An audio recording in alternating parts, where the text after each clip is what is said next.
I want to introduce our first guest speaker, Richard Bearman, from our sponsors HSBC, onto the stage to say a few words. Richard, if you would come and join me, thank you.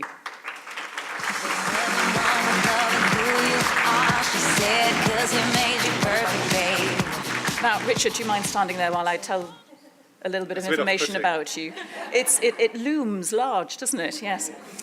For all of us, not just you. Now, Richard is UK Director for Small Business and leads a team of 1,000 colleagues. Together, they're responsible for 650,000 small trading businesses and a further 300,000 entities, which include charities, clubs, and societies. In addition, he heads Business Banking Direct, which is responsible for the UK Business Social Media Unit, digital onboarding of customers, and centralised customer risk management. Are you bearing up with this embarrassment? He also leads the Business Telephone Banking Service. Fairly busy then, Richard, please. Take the stage, thank you. Thank you very much. Didn't realise you were going to sort of life story. So I'd just like to start off with a few things. Actually, I know usually we do a lot of applauding and thanking at the end of these events, but I do want to start off with a little bit of a thank you and hopefully some applause. Firstly, to Griselda and also broadly to Forward Ladies. It's been an amazing schedule of events this year. Again, I think it seems to get bigger and better every year. And the dynamic nature of these events and the organisation, I think, is outstanding. And I think it's a privilege for us to be involved. So thank you very much to you. Thank you.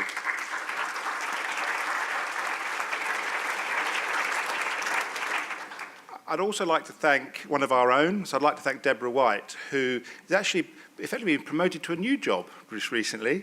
Deborah is now leading for us nationally on customer engagement, but Deborah also has a huge passion for this event, but also a number of other events around the country that we get involved with. And I'm hugely privileged to have Deborah working in my team. So thank you, Deborah. Thank you very much.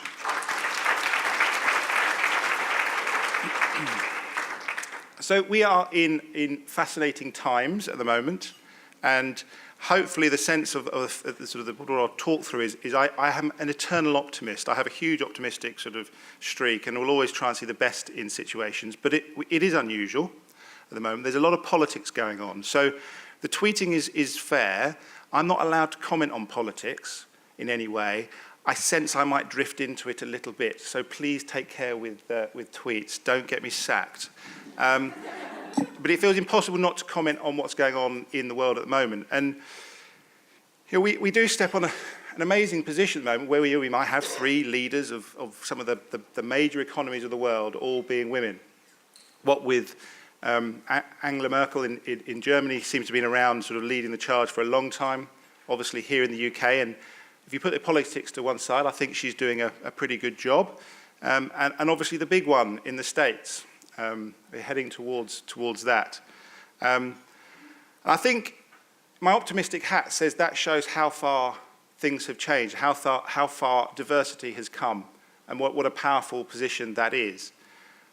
I also think in the States it also shows how far there is still to go and where some of the challenges remain.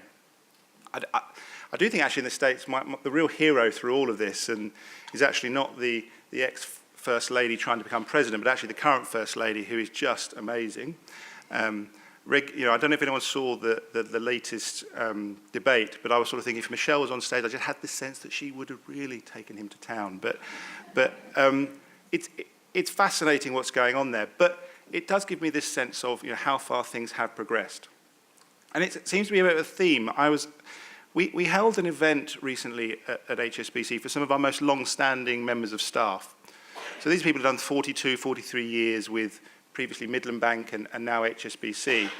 And it was great fun. We had dinner, we drank, we just enjoyed sort of just spending time with them, talking about their experiences at work. And it's fascinating, and you hear lots of funny stories that go on. But actually, again, under the sort of the gender piece, it was actually laughable how bad things were in my lifetime. So some of the stories that these ladies were coming out with about, actually the thing that struck me was their first pay packet. So everybody around the table remembered their first pay packet, sort of when they were 18, joining the bank, and just how stark it was.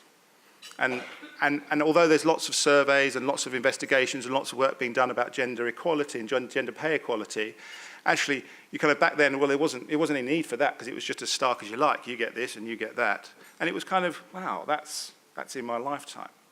Also, other little things that came out, whereas someone was telling me that in her contract, and this is apparently the norm, but in her contract, if she married somebody that worked for the bank, she had to get her manager's permission.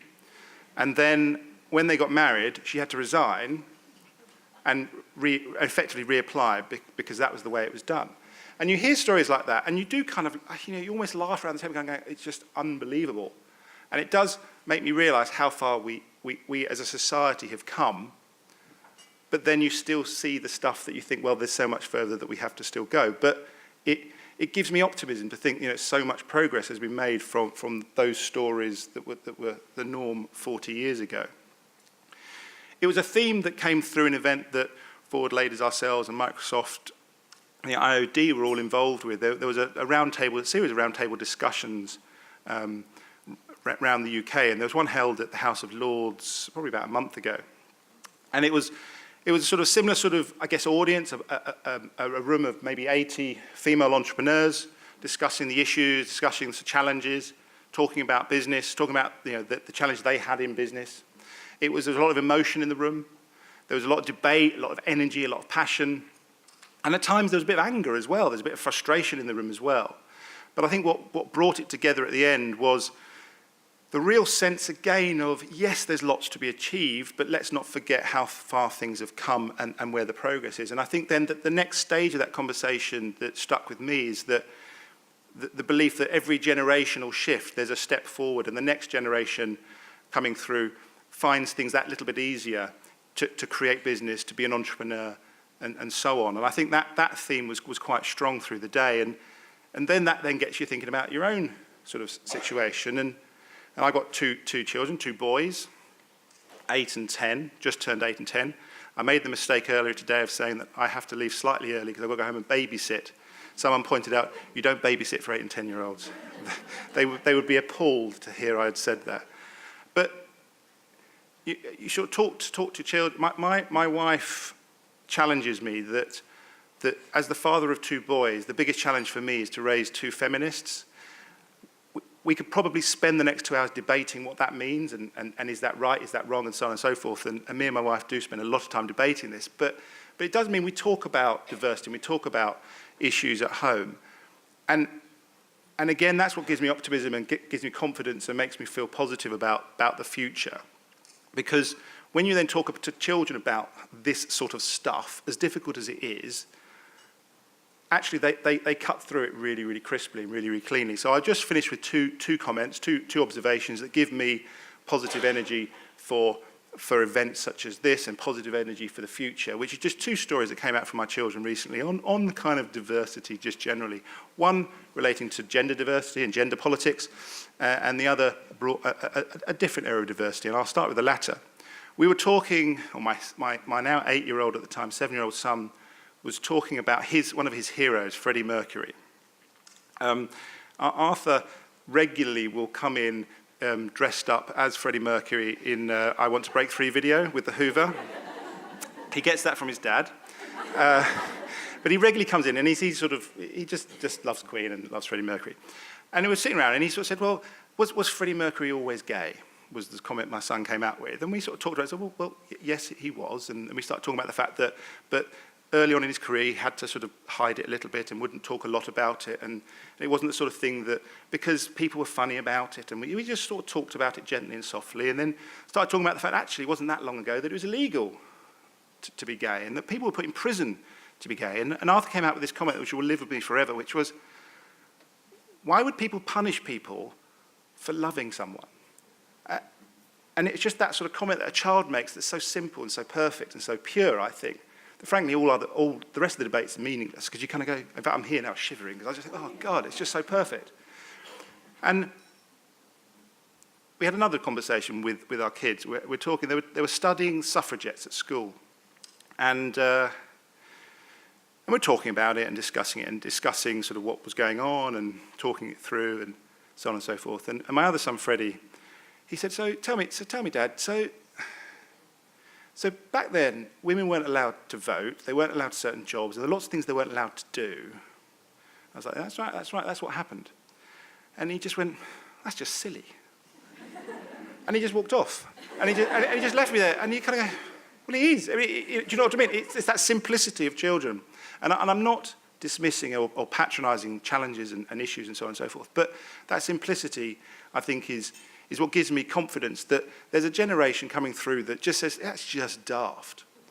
Unfortunately, there is a lot of silliness that's still out there, and there's lots of challenges and lots of things for us to deal with. But I have confidence about where we are and about the future.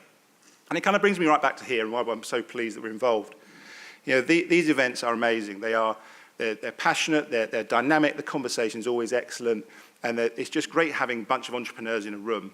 But if HSBC, by our involvement, can in some way stick 2 fingers up at some of the remaining silly people that are out there, I am hugely proud to be involved because of that and that alone. So to the finalists, to the nominated folk, all the best. To the rest of you, hope you have a great time. And as far as I'm concerned, I'll raise a toast to sort of putting 2 fingers up at silly folk in this world. Thank you very much. Thank you.